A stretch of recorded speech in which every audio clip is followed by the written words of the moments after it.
Heathrow Airport, Terminal 5, home to the world's most expensive Wetherspoons and the hub of British Airways.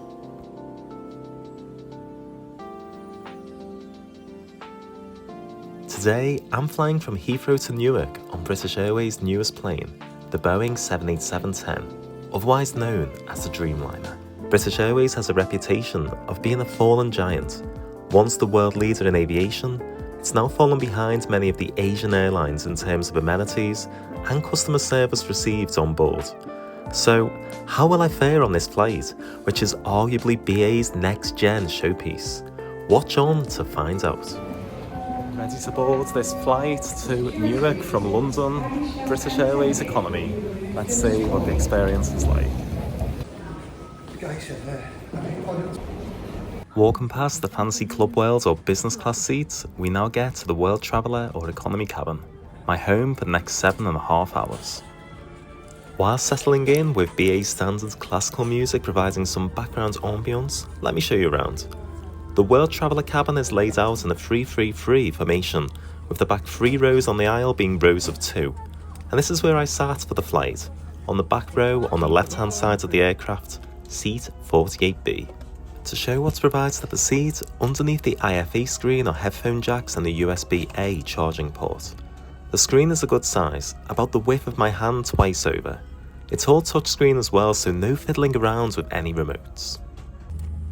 Underneath the seat is a charging port for electrical plugs, handy if you have a laptop.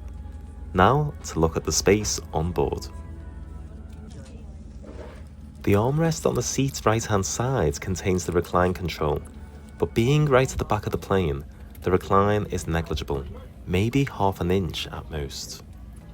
On each seat there's a headrest which is adjustable.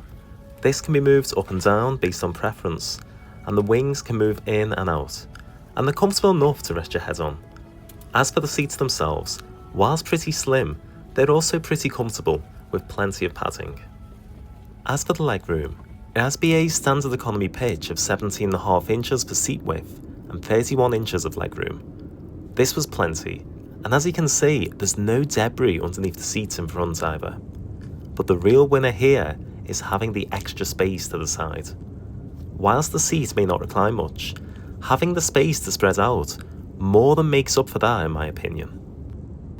All World Traveller passengers are provided with a blanket at this seat, which was very soft, and I made good use of this during the flight. Everyone is also given a pillow, but this has seen better days and I opted not to put this into use. There's no personal air vents above the seat, but there are reading lights for each passenger.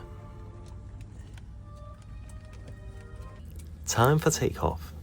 After taxiing past the beautiful A380, let's check out what the in-flight entertainment is like. The selection is very good, with both a mix of old and new movies alike. It seems that there's a delay of about 4 months from when movies are first released in the cinema to being included within the entertainment selection. It's not bad going.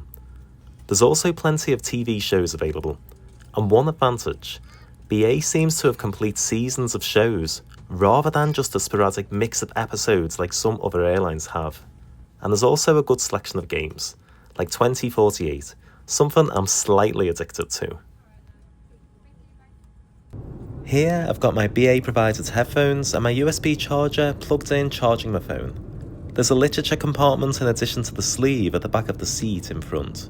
And the tray table is a fair size and can also be adjusted or folded in according to comfort. Time for the food and drink service. A snack and wine before the main. One wine was meant to be for the main meal service, but this was a long time in coming. The options were chicken tikka masala or a tomato pasta. I went for the chicken tikka, and as you can see, there was also a pasta salad, water, crackers, a dessert, and bread included. Pretty generous, but what was the quality like? Not the best presentation, a little overcooked in parts, but the proof is in the taste test. Wooden cutlery was a letdown, but the curry itself was pretty tasty and was a good meal for an economy service. And there was plenty of space to feel comfortable and relaxed whilst eating. No clashing of elbows. The dessert, a red velvet summer fruit pudding, was nice but pretty small on the portion size. Now the Dreamliner has done away with window blinds and has electronically dimmable windows. There's a bit of a delay before they're fully operational, but once you're in, there's a variety of settings you can choose from. 1 hour before landing and a final meal service is served. Definitely more a light snack than a meal. It's a cheddar and caramelized onion chutney roll. Sounds fancy, but with a best before date 10 months in the future, how fresh is this thing? It was nice, a very mid-range pastry, and it's served with either a hot drink, juice or water. In this instance, I went for a glass of orange. Before long, we've landed at Newark Airport and the flight comes to an end. But what are my thoughts of this world traveller or economy experience with BA?